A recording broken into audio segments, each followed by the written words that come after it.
That was an abbreviated swoosh, I believe, Greg. Good afternoon. How you doing? I didn't even see it, but darn it, I love that thing. Can we do that again?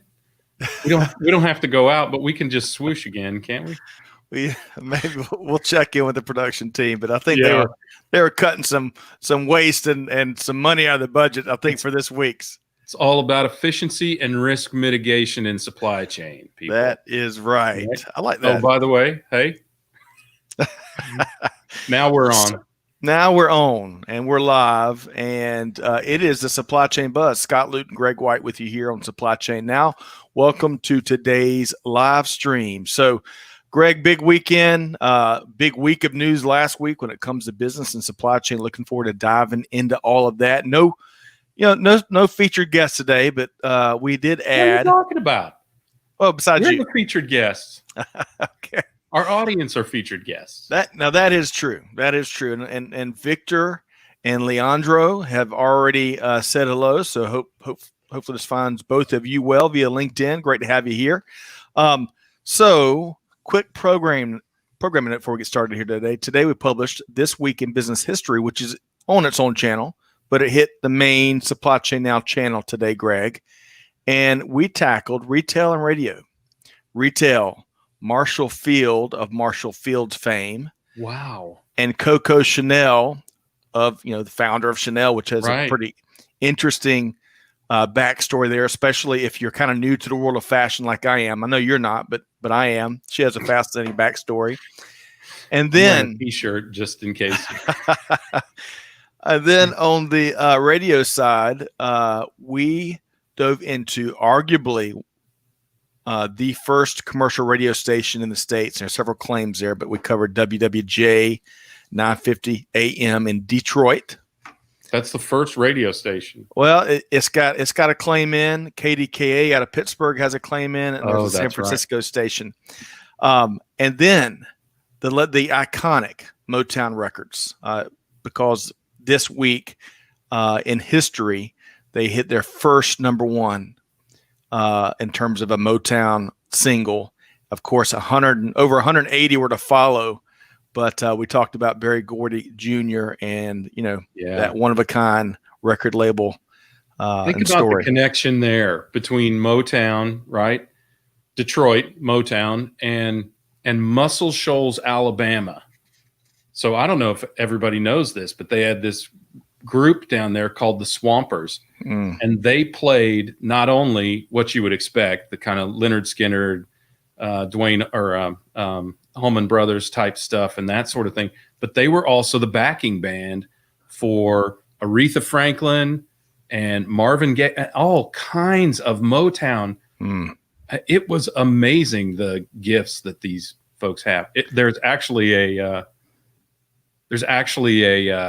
I think Netflix or Prime show on Muscle Shoals. Yep. It's fascinating to watch. It really is. The backstory and some of the details that don't always make it out into everyone's functioning knowledge of these bands and these record labels and for that matter, the fashion industry, the radio industry, you name it. Right. So it was a neat episode. And yeah, folks, that's awesome. I haven't gotten to listen to that one, though. I know it went up in our secret private channel last night, but I didn't get to preview it.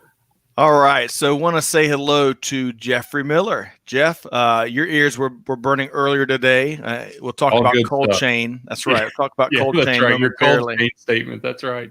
Bob, good to see you here as well. I think I saw Pierre. Pierre is tuned in from Newnan, home of Yamaha and many others. So Pierre, hope this finds you well. And Chris Barnes, of course. Supply chain is boring. The Apex coach, good old Chris Barnes. Chris, hope this finds you well, my friend.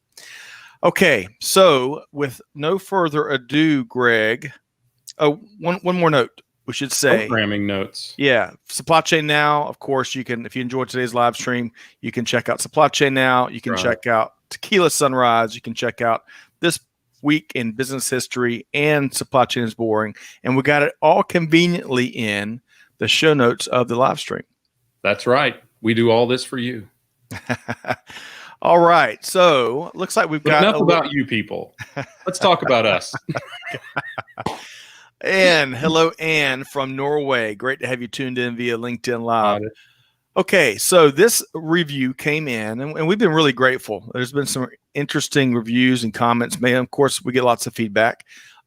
Dee Dee here, who shall remain nameless, I reckon, says, quote, Scott and Greg are the absolute best at what they do. Always something new and engaging to listen to. Their understanding of the industry makes the world of supply chain truly interesting with each episode. Dee Dee. Oh, shucks. Thank you. Thank you. Really. Thank you. That makes our day for sure. Our chief marketing officer makes us brag on ourselves. That's right. That's right. And we get in trouble if we don't. So, right. Also want to say hello to Mervin, to AA. Professor Mohib is here on the live stream with us. And Safi says hello from Dubai. So great to have you here with us. And of course, Stefan. And Stefan, I was worried about him. Stefan, hopefully you can stick around to the end because we've got a little special feature. All right. So, Greg, with no further ado, we're going to dive into some of the top headlines in supply chain. How about that? Let's do it. That's a great idea. That is what we're here for today? That to my knowledge. All right. So in our first cue cards, that's it. In our first story here, the manufacturing industry gained. Sorry, get to work. The manufacturing industry gained in July. Of course, it still has a long way to go, though. The Federal Reserve reported last Friday that industry production rose 3% in July. That's the third straight month of gains. Hey, that's something. After a couple of steep declines in March and April, of course, those declines related to COVID-19. And hey, the 3% gain beat the street, who had projected a 2.7% increase. That's good. Mm-hmm. Couple of data nuggets in the overall increase. First off, manufacturing output in particular improved in July. The largest increase in industrial production in the sector was automotive, and mining production, which includes oil and gas of all things, also is up after 5 months of decline. All good news, but in the bigger picture, got a lot more making up to do. The current production index is 8.4% lower than pre-pandemic levels in February, and that's pre-pandemic here in the States. And analyst concerns also still linger. They're worried about less than brisk demand in automotive in the months ahead. So the rate of catch up will be a little bit slower than what a lot of folks would like to see. And as we all know, the continued struggles in the aerospace industry doesn't help anybody. So, Greg, some early thoughts that come to mind here with this news. Well, this is a theme we have seen pretty much since May. Well, and we're fortunate to see that. We're coming off such a disastrous April and May that we could only hope that we started to see ourselves climbing out of this. And fortunately, we have. We're going to talk in another article, kind of similar type results. But, the good news is, and I think we talked about this in some previous shows, this at least portends a V-shaped recovery, meaning relatively deep drop, but fairly rapid recovery. Or it could be a W, meaning up, down, or down, up again. But it's looking pretty good. There's good reason to believe that this is sustainable as people start to get back to work here in the States. And they are doing so in dramatic fashion. That's right. That is right. In fact, we've got an upcoming podcast we're going to be recording in, I think later this week, about kind of that return to the office and some labor law issues to be aware of. So more to come on that. Hey, let's say hello. Let's take a few comments here. So Mervin says, hey, he's ready for you to start giving away those Tequila Sunrise T-shirts, Greg. Yeah, we got to get those. We got to get those printed. But you're right. It is time to do that. All right, I'm on it. Mervin, I'm on all it. right. And Ewelina says hello from Poland. First time here. Let's see what kind of magic you guys do here. Now, that is an interesting comment. Okay. Greg does all the magic. I'm just here to wash dishes and take the trash out, Ewelina. So, but she great. threw down the gauntlet. That's right. Hey, Poland, talk about interesting economies. I mean, even prior to even prior to the pandemic and everything, Poland was on the rise. I mean, one of the leaders in Eastern Europe. So, back just a few years ago, we were seeing a ton of uplift in that marketplace. So that's making several of my friends here happy. Polish Outstanding. Yeah. So great to have you here, Iwalina. Angie Reno 911 says, sign me up for that t-shirt, Greg. So, hey, you got some pressure building. We got some demand building in these Tequila Sunrise t-shirts. We're going to have to give the customer what they want. The toughest thing is to decide on the color of t-shirt because it doesn't seem sensible for it to be a gray or black t-shirt. And I'm trying to find just the right blend. I really like these kind of silky feeling t-shirts, and finding that in orange is really tough. All right. So, hey, so we're full of good news here today. So one last comment here on this first story before we hit story number 2 is, according to Advisor Perspectives, and this was kind of in conjunction with that first article from Market Watch. They've been tracking what they call the Big Four indicators since the Great Recession, 2009, right? Mm-hmm. And so if you look at employment, you look at industrial production, which is what we just talked about, right? That's up 3%. You look at real sales and real income. And the good news here, and I'll point this out to everybody, and we're not going to dive deep into this eye chart, but I think this is good news. So for the first time since August 2019, we've had 3 months where all the Big Four indicators are in the green. There is growth. Now, you could, on one hand, the glass half empty, you might say, well, that's because March and April, fell off a cliff. That's right. However, I would point out that this shows a steady recovery, and that is good news. There's nothing's guaranteed in the months to come. We've got, as the analysts talked about, no shortage of challenges, and that's just a couple. But this is good news, and hopefully we'll keep getting a lot more of that in the weeks to come. Right, Greg? Yeah. Again, I can't say this enough. People can probably hear it enough, but I still can't say it enough. And that is, we have to acknowledge that the reason for this precipitous drop was self-inflicted, right? The pandemic did not stop the economy. The governments of the world stopped the economy because they locked us down. Now, of course, prudently so, right? But the fundamental impacts on the economy have not changed that dramatically when you take out the impact of the pandemic or the seismic societal disruption. I love saying that. Brad Jacob coined that phrase. But you when you take that out, then the economy was, and it appears to be coming back to be growing relatively steadily. Yeah, that's right. Good news. This is another point in that regard. So it's interesting. So Scott and I don't collaborate on the articles that we pick here. I picked, of course, something that impacts retail. He picked something that impacts manufacturing. But this is a really good article, again, by our friends at Supply Chain Dive. Matt Leonard is getting up there with Emma Cosgrove, in my opinion, as a great reporter. Now, a big part of this article is about the Port of LA.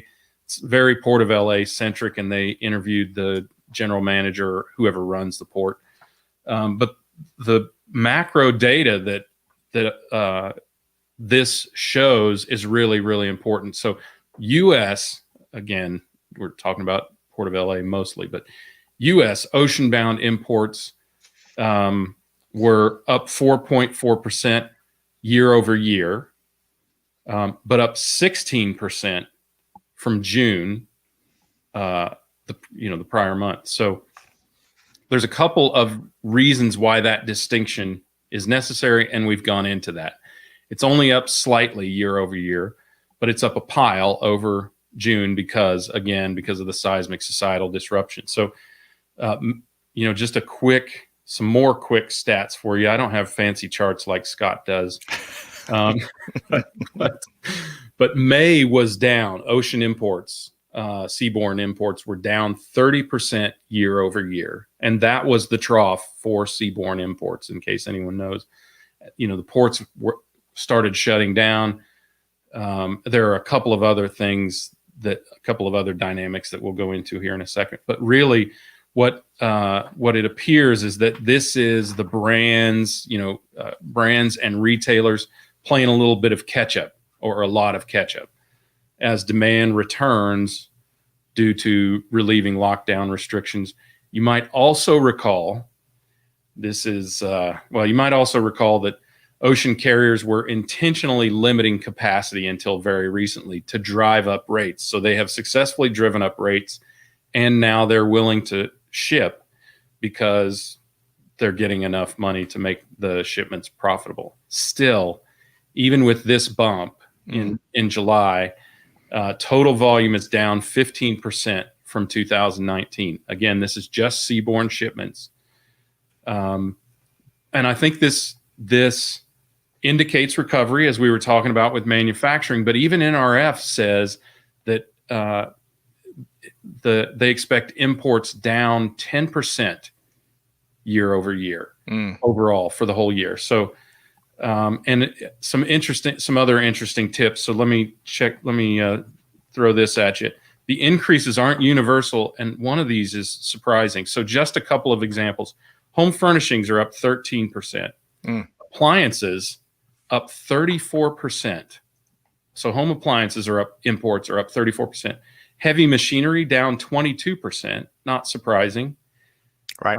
Think about that's Kubota tractors and things like that, right? But this one surprised me. Building materials dropped 7%. Considering that construction has not stopped and in some cases accelerated, that was a little bit surprising to me. So, but still, look, demand is going to be dependent on consumers. And right now, as we all know, trying to predict what we are going to do next is really, really difficult. The great toilet paper shortage seems like an issue of the past, but the great deodorant depression is, I would have called that unpredictable. And I'm going to encourage you people to practice good hygiene. All right. Buy deodorant. Deodorant sales are down like 30%. Wow. To date, federal aid has been keeping the economy aloft, right? We had the $600 a week unemployment buffering, and that has gone away. And there's no deal in sight on a secondary agreement. So that's a little bit difficult. Now, the good news is the absence of that aid has driven people back to work, most of them at higher wages than the augmented unemployment benefits. And that's good because people work, people can afford to spend money. And get this. So we interviewed, and we'll be publishing an interview with John Gold, the VP of Supply Chain and Customs Policy at National Retail Federation. He said this: the more Congress does to put spending money in consumers' pockets and provide businesses with liquidity, the sooner we can get back to normal. Not a huge fan. I love Jonathan Gold. First of all, I'm not a huge fan of continuing to put money in consumers' pockets from the government. But we do need to help businesses with liquidity. That doesn't have to mean giveaways. That could be short-term loans. That could be long-term loans. But businesses are borrowing at an incredible rate right now, those that aren't going out of business. In fact, 26 major retailers have gone bankrupt this year, and something like 300,000 small businesses, depending on your definition, have folded this year, just to give you an idea. So the need for business liquidity is definite there. Look, we've seen, and we're going to continue to see. And as Scott said, later this week, we're going to talk about how people can safely get back to work. And actually, I had a meeting in person, Scott, on Friday with Bill Gibson, the CEO of a company called DePosco, warehouse management. Let's just call it a fulfillment application. And he had people begging to get back in the office. He literally had to because they needed to do some production or some construction. He had to actually get about 50 people to go back home and work from home. And I wonder, and I put this question to the audience, I wonder if many people aren't itching to get back to the office. But getting people back to work is going to be sufficient to get the economy to rebound. There's nothing foundationally, I'm no economist, but there's nothing foundationally different other than the epidemic that impacts it. All right. So we've That was got a a lot. ton of comments here. And we're going to start with Jeffrey Miller. So Jeff says, hey, I missed how Greg set up the data, but it is possible that a portion of the construction material decrease is logistics related because he says lumber shortages abound. Good stuff there. That's true. And we can't move aluminum either because there's such a shortage of that as well. So that's a good point. Yep. I want to say hello to Tim Ingram, who's also tuned in, I think, via LinkedIn. And so, Sophia, I like your glass half full approach here because she says, as Greg was talking about deodorant sales down, she says at least oral hygiene product sales are up, Greg. So that is a good way of looking at it, Sophia. Yes, now, that is good. Stefan has a different take on construction industry. He says he's got to object to your surprise, those numbers. In his neighborhood, they were building a whole new neighborhood behind his house. When COVID hit, they finished building the houses that were already started, but not a single house more. Okay. That's interesting. That's different than what I'm seeing here in Atlanta. That's right. And Chris says, though, he agrees with you that he's as surprised as you are, especially given how do-it-yourself that whole industry is booming, which we talked about last week. On the heels of Home Depot's expansion from a supply chain footprint standpoint, Lowe's is no slouch. They're expanding as well. That was a neat story to see. And I think that's most of the commentary there. So good stuff there.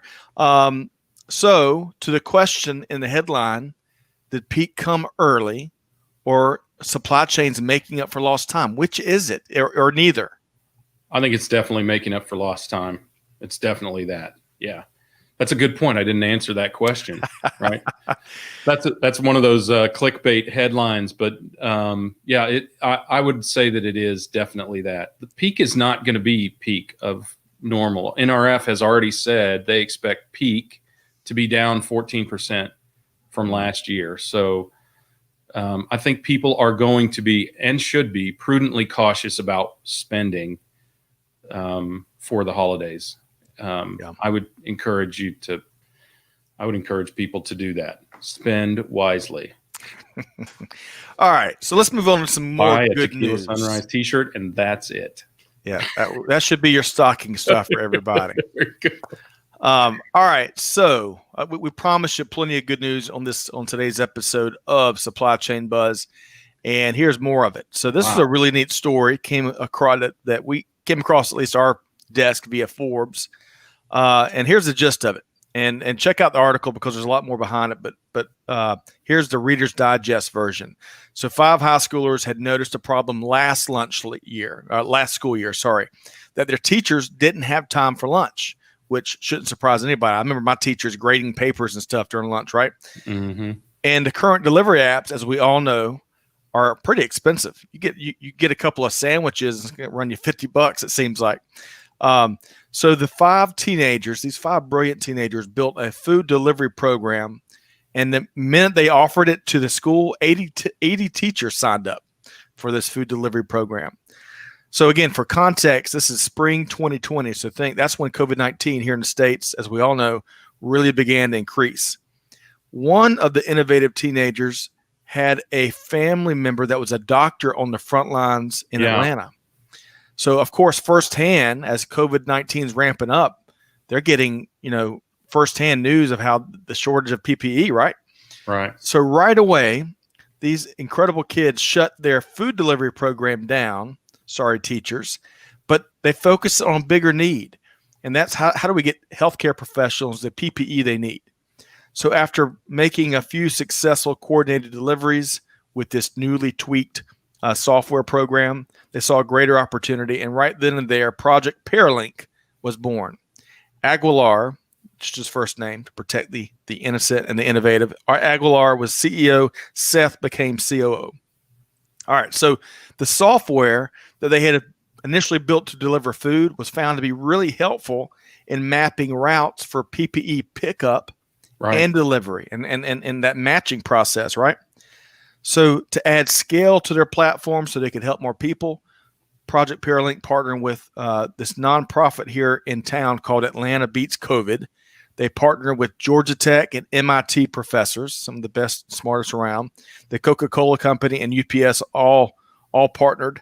And one of the key thrusts here was to find those individuals or organizations with 3D printers and get them into the fight, right? Increasing supply.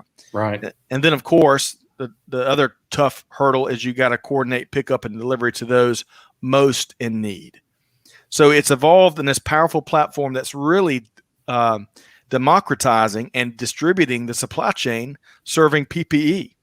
But they want to do more, applying their technology to hurricanes and other emergencies. Says Aguilar, the CEO, quote, "Our long-term goal is to be a disaster relief replacement. We want to create a new technology to fight issues, open AI for disasters. We want to do that in a lot more places than just PPE," end quote. What a neat story, Greg. And I don't know about you, but what were you doing as a junior and senior in high school? I am not at liberty to say that, but I can assure you it was not this. I was entrepreneurial. Let's just put it that way. So another thing that I found interesting was not only did they deploy this technology, but they even tweaked their methodology in the middle of it. So when they started making face masks, not masks, when they started issuing orders to people with 3D printers, and some of these people were individuals, they were making the face shields, right? They discovered that making one face shield at a time wasted too much material and took too long. So they created a pattern so that they could make 8 or 12 at a time and meet the same, do more in the same amount of time. So even that was really interesting. And the important thing to think about here is that they are focusing on local supply chains, right? They want to find the people in Atlanta to solve the problem for Atlanta, in New Orleans to solve the problem for a hurricane in New Orleans, right? In New Bern, North Carolina, when a hurricane comes ashore there or whatever. So that's the magic here. The routing, that's pretty standard stuff. That's cool that they've incorporated that into it. So they're reading traffic and optimizing routing into that, but connecting to local people who can solve the problem. That is old fashioned supply chain. I mean, that's me going next door to the farmer who has great tomatoes and saying, "Hey, can I get some of those tomatoes?" So that will be really, really key. And the other thing is, think about it in the instance of a physical disaster like a hurricane, which, as you can tell, we pay a lot of attention to here in the Southeast. They could figure out where the goods could come from because they'll know the area that has been damaged or impacted by the event. So well put there. A couple comments from our audience here. Robert Bussey says, "Hey, teachers are number 2 on the importance scale, just under family." Robert, the fortunate timing there was that their school closed, so they didn't have to do any disservice to the teachers when all of this sort of came around. But yeah, that is important. And these kids go to a very good school. That's right. Tim Ingram, back to the question of what you were doing as a junior and senior. He says, "I don't remember, but I was working 2 jobs, mowing lawns and managing a shoe store at 17. I was busy." Man, Tim, you were an overachiever, undoubtedly. That's good stuff there. And great business lessons at an early age, running a store at 17. Mervin says, "Kudos to these guys. Understand their good intentions, the demand, the usefulness, but how long will this demand last? Isn't that a question?" Yeah, I would agree with you. I think it's interesting to see how they diversify the applications effectively. We all know that we're moving into hurricane. I'm not sure exactly when hurricane season starts, but we're certainly in thunderstorm and tornado season, and we've got hurricane season coming up. So I could see a variety of applications. One thing I didn't mention in my notes is that they're coordinating, or they're getting inputs with virologists. These folks that can predictively look at pandemic, viruses and pandemic-like situations, and baking that into some of their AI. So I think it's fascinating. But Greg, to Mervin's question, how long will demand last? Your take? Well, the point is these are still high school students, so they don't really need a sustainable business model, right? But if they can put this technology in the hands of someone, maybe it's the Red Cross or somebody like that, who can undertake this kind of coordination, that would be game changing. That he's right. They need to get it into the hands of those organizations that deal with these kinds of things, right? United Way, Doctors Without Borders, Red Cross, Salvation Army, whoever gets involved in these kind of issues, because that's the point. They've made a facilitating technology to improve the process of getting necessary items to people in need in an acute crisis, typically. So Jeffrey Miller says there's supply chain locavores, and Chris locavores. Sorry. Chris says, what is that? Can you define it? He said, people who buy food and then brown it locally, I guess. And he says that carnivore, herbivore, omnivore, locavore. I'll let you say that, Greg. He means like herbivore. Got it. Okay. So, oh man. All right. So Jeff, I tell you, we're gonna have to get him a side gig here. Get him a mic. Buzz. Yeah. All right. So what a great story. Again, uplifting, good news. You got these 5, sharp young people that saw a need and saw people hurting, let's face it, and figured out how to direct their talents towards helping, not just helping, because they had a couple of successful deliveries, and then they had the vision and had the desire and the wherewithal to go bigger and help more people. So I love the story, and we wish them all the best. And it's kind of cool to see that Atlanta connection. Okay, so in this final story here on the Buzz, we're talking about cold chain. Cold chain, as most of our folks in the audience will know, is exploding. It's the hottest thing, as crazy as that might sound, in global supply chain, one of them at least. And interesting, as we were on social media earlier today, Greg, we were publishing some notes about the cold chain industry. And Jeff Miller, in the comments, shared a quote that I think he had coined a few years back, saying that if it works for cold chain, it will work for your chain. And he was really in a humorous way. He was speaking to the complexities that cold chain presents, trying to protect certain temperatures as you're moving things around the world. So let's talk about this last story here, Greg. So companies on the move, Lineage Logistics, as reported by Morgan Ford over at Supply Chain Dive, Lineage Logistics has recently acquired Ontario Refrigerated Services just last month. It's their first move into Canada, but it is not their first move. Right. This is Lineage Logistics' 10th acquisition in the last 18 months. Holy cow. So as this article states, cold warehousing space was already in demand prior to the pandemic. So then as you add on e-commerce and online grocery store orders, which have both, of course, continued to increase, it's all accelerated the need for more and more cold chain. So in the months ahead, think of as the vaccine, months ahead, a year from now, whenever that timing is, as a vaccine is rolled out on a massive scale. We're not talking about you're going to roll out the latest pair of Nike Jordans. This is going to be a massive project. So the vaccine, of course, is going to need to be temperature controlled. And that's only going to further serve as an accelerant for growth and demand in the cold chain industry, amongst other things. So other major players in this industry, so Lineage Logistics gets the spotlight here today, but Americold Logistics has been growing a good bit. United States Cold Storage, Agro Merchants Group, LLC, and many others. But really neat to see, I would argue, Greg, despite all the gains and the criticality that cold chain provides the business world, it doesn't get as much PR and spotlight as many other components of supply chain, at least not in my view. What's your take? Yeah, I agree. I mean, mostly those trucks with refrigerators on them, they go by unnoticed, just like any other truck. And the truth is, there aren't a lot of cold chain warehouses on Main Street. So it does kind of fade into the background. But the truth is, it is a very complex business. I mean, one of our first clients at Blue Ridge was a company called Burris Logistics, still around, have been around forever.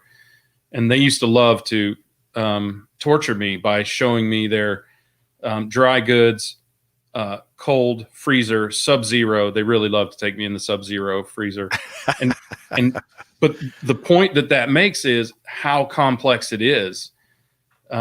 Because, let's just take frozen. If you don't manage ice cream really well, all you've got is a bucket of sweet cream. So, so it is. There are a ton of requirements on it. It's very expensive to do. Just the power that's required to run one of these facilities is astounding.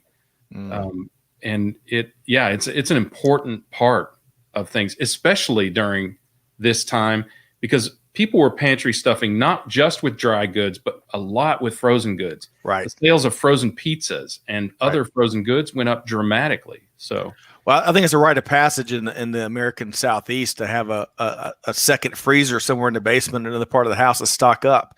A lot of hunting for that matter. Well, leverage those freezers, but certainly products.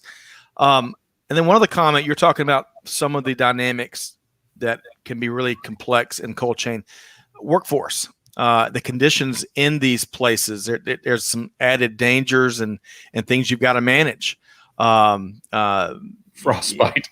Well, one frostbite, but also slippery equipment, right? And slippery racking and some other conditions. So, but anyway, regardless, it is on the move, the industry and several companies within it. And Chris references that Americold Logistics is based here in Atlanta, Supply Chain City.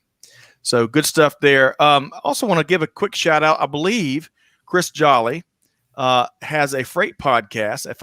I believe so. And he's here with us on the live stream. So Chris, hopefully this finds you well. And I agree with you. That is an insane. Can you imagine the wiring as they look to incorporate all those operations and the footprint and you name it?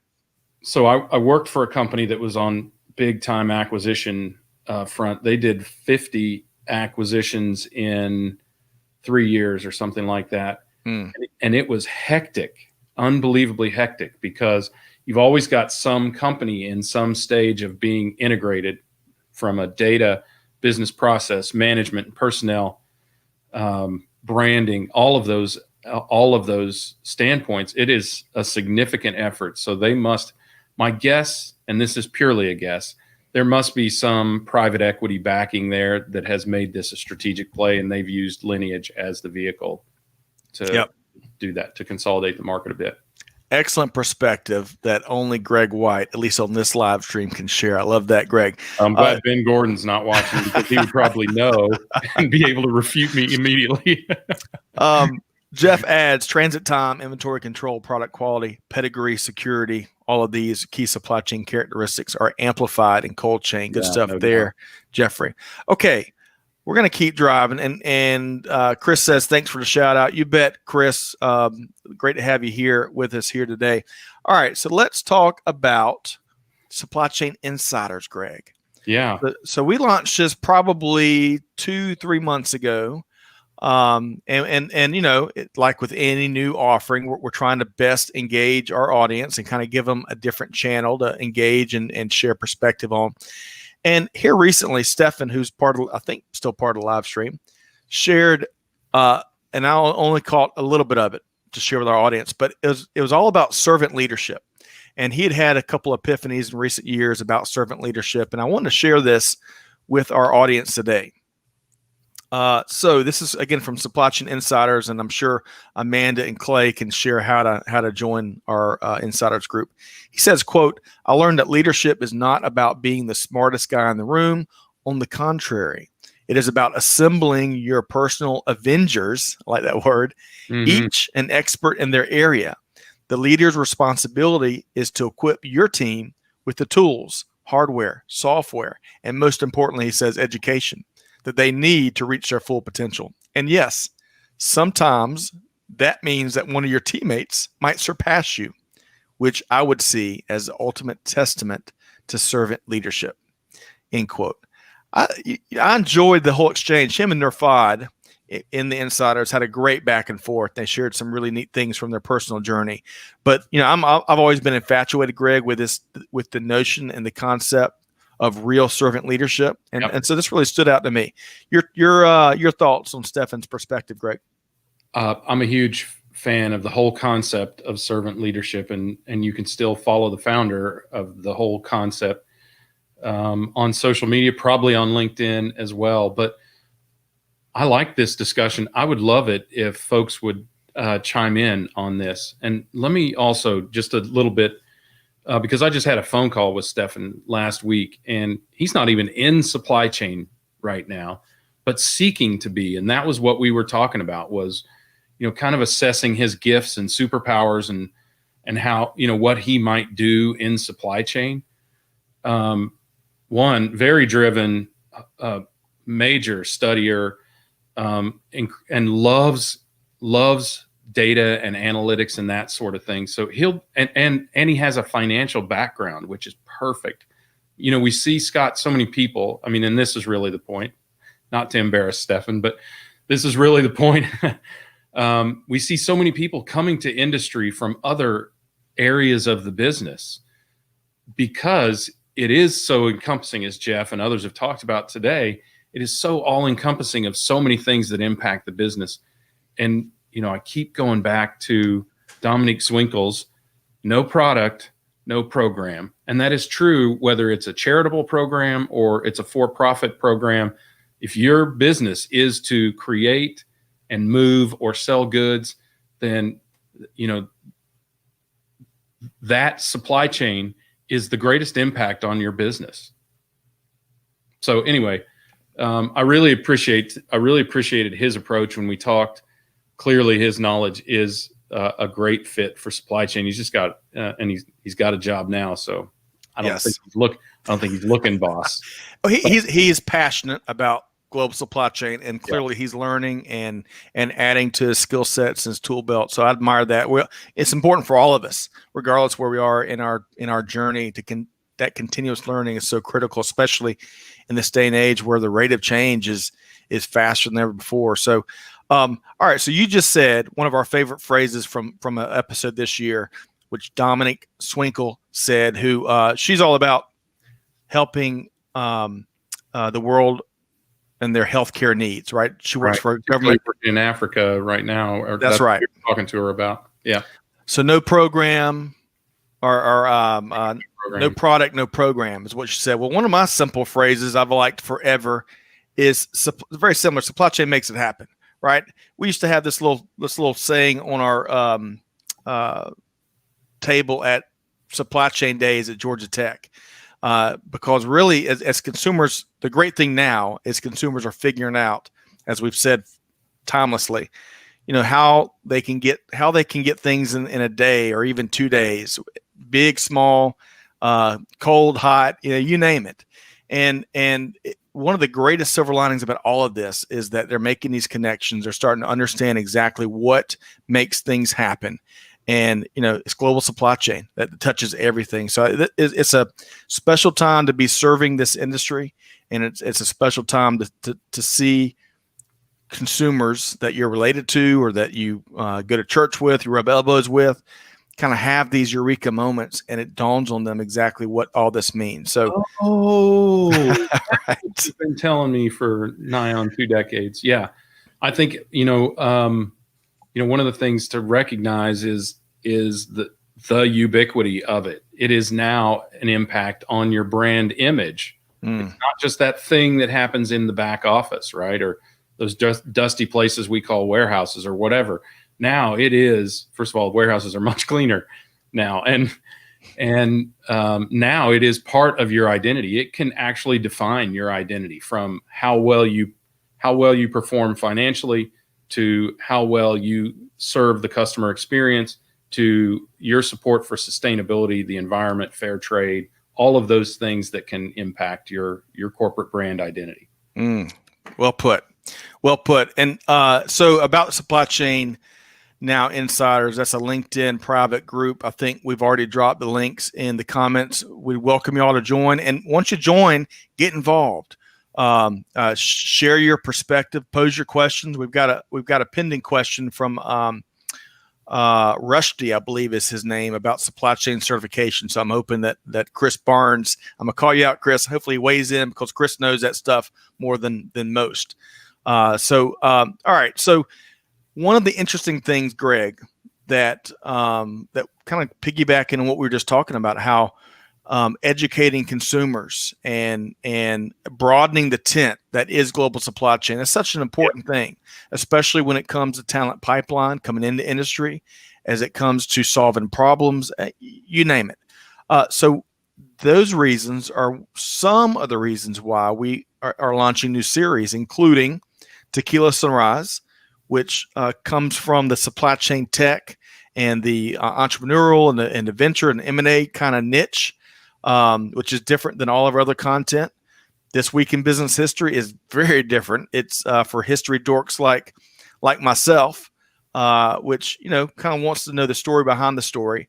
And, it's all about broadening this tent to really make sure folks can connect things back to global supply chain. So what's coming up, Greg, with Tequila Sunrise? What's next?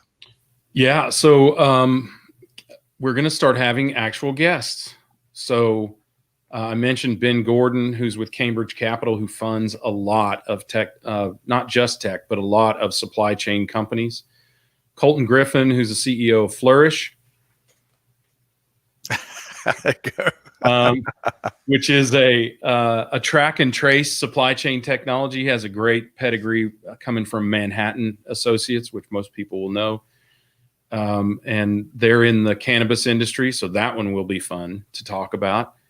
And then a slew of other people that we're gonna start getting. We've done a lot of education, we've done a lot of notification of the deals that are happening and companies that are making it and not making it in some cases. But we also want to allow the listeners to hear from firsthand from the mouths of the people who are doing it every single day, so they don't have to listen to smooth jazz voice. Although I could listen to that. I think most people could. So good stuff there. Love the new series. I believe we're 8 episodes in, soon to be 9. This episode will be 9, yeah. Okay. This one, stuff. Thursday, will be episode 9. So check it out. What's that? Hard to believe. It is hard to believe, but you can check out Tequila Sunrise wherever you get your podcast from. I want to take a few comments from the audience. There's a lot of chatter about servant leadership here, and I want to share a couple of these. AA says, hey, wow, that's depth. Talking about Stefan's commentary. In his 10 years of teaching in university, I was very happy to find 3 talents who have surpassed everything I've taught. They are award-winning supply chain management leaders and examples. Love to hear that, AA, and great to have you here today with us. So Jeffrey says his favorite saying from his days leading a supply chain ideas lab for a big consultancy, quote, the supply chain is the business, end quote. I like that, Jeff. Really good point on that. In distribution and often in retail, unless they own their own real estate, inventory is the largest asset in the entire business. So it is significantly impactful. Yep. Agreed. Good point there. Sophia might have perhaps a quote of the day. Good one here, regardless. Yeah. Sophia says, you are a leader if you are able to make people walk with you. Otherwise, you're just taking a walk. Well said.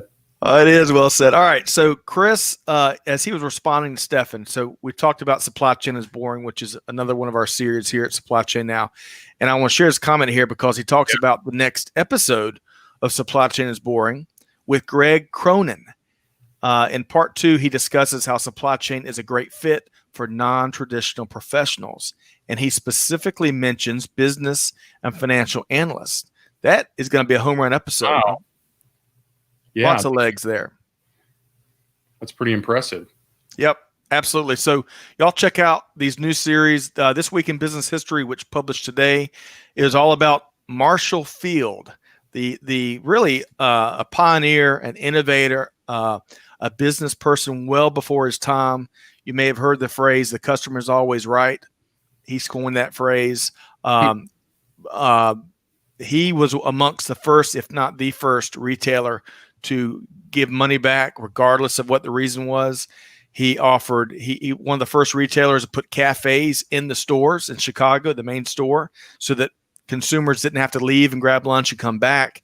I mean, really an innovator, fascinating store. We talked about Marshall Fields. We talked about Coco Chanel, which the non-fashionista in me learned a lot about that backstory there.